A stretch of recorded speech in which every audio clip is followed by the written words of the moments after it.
The following portion of Living Local DMV is sponsored by Ashburn Children's Dentistry.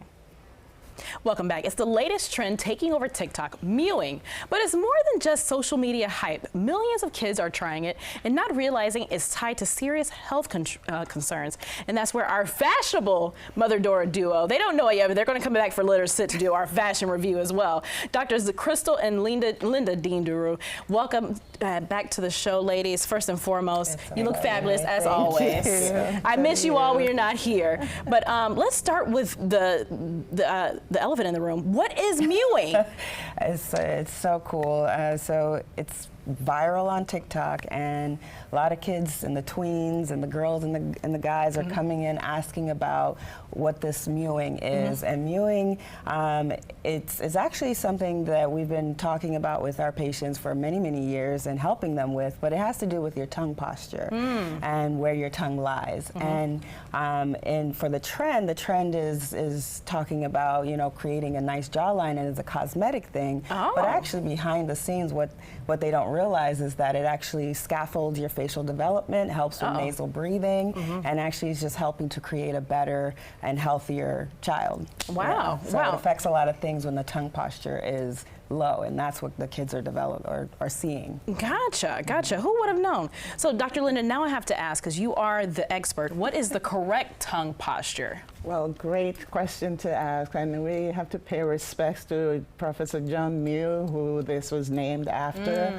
However, the correct tongue posture is that your tongue should be at the roof of your mouth. The whole tongue should be at the roof of your mouth, not just the tip. And just suctioned up lightly to the roof of your mouth, with your lips together and the teeth just slightly apart. Gotcha. And that's what's good for your body, and that's what helps with growth as well. Now, Dr. Linda, is this something that adults should be doing too? Because while you were describing it, I was sitting here trying to put my tongue in the right place and make sure my roof of my mouth was connected to everything. So everyone should be doing this? Everyone should be doing it. We generally say that your tongue should be resting on the roof of your mouth like a butterfly at rest. Wow. Not too much, pressure, just nicely resting. Nice and nicely resting. So what happens if a child's tongue is in the wrong position? Is this impacting their baby teeth? Is this impacting their jawline? All the things. So this is where it becomes eye-opening, right?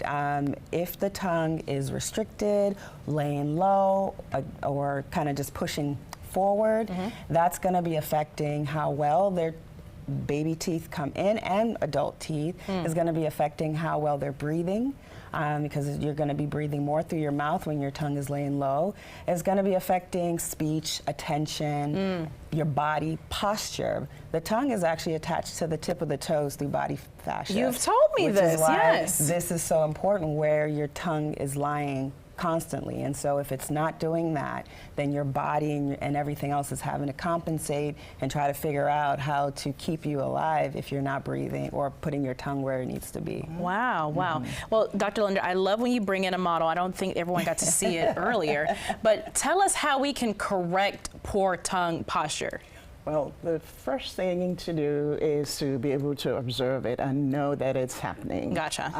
However, for us, we will generally do a full functional evaluation, and so that we can get to the root cause. That includes checking their posture, how their tongue is, how they're swallowing, how they're breathing, their sleep, their walking, and things like that.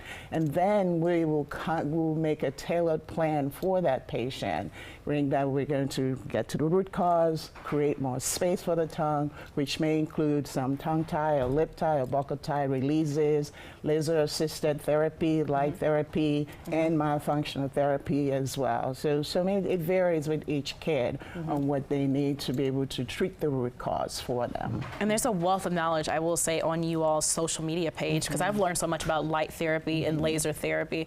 So like I said, I always owe you all tuition money. So what should parents be on the lookout for, and when when should they make that call? Like, I know what I need, Dr. Linda, I need Dr. Crystal right now. Yeah, so like Dr. Linda said, observing your child is extremely important. Where is their tongue resting when they're just chilling out, doing homework or watching TV? Watching their sleep, we're always talking about that because that's when the body's supposed to be the most relaxed and rested. And if the mouth is open, that's going to be causing issue as well.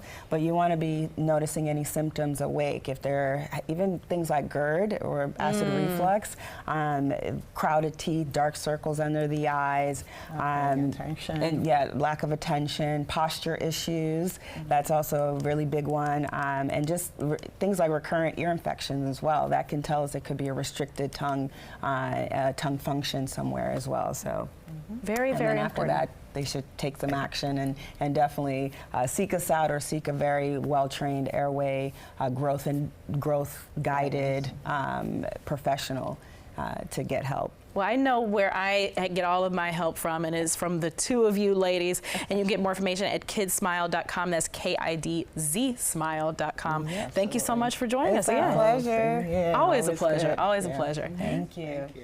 The preceding portion of Living Local DMV is sponsored by Ashburn Children's Dentistry.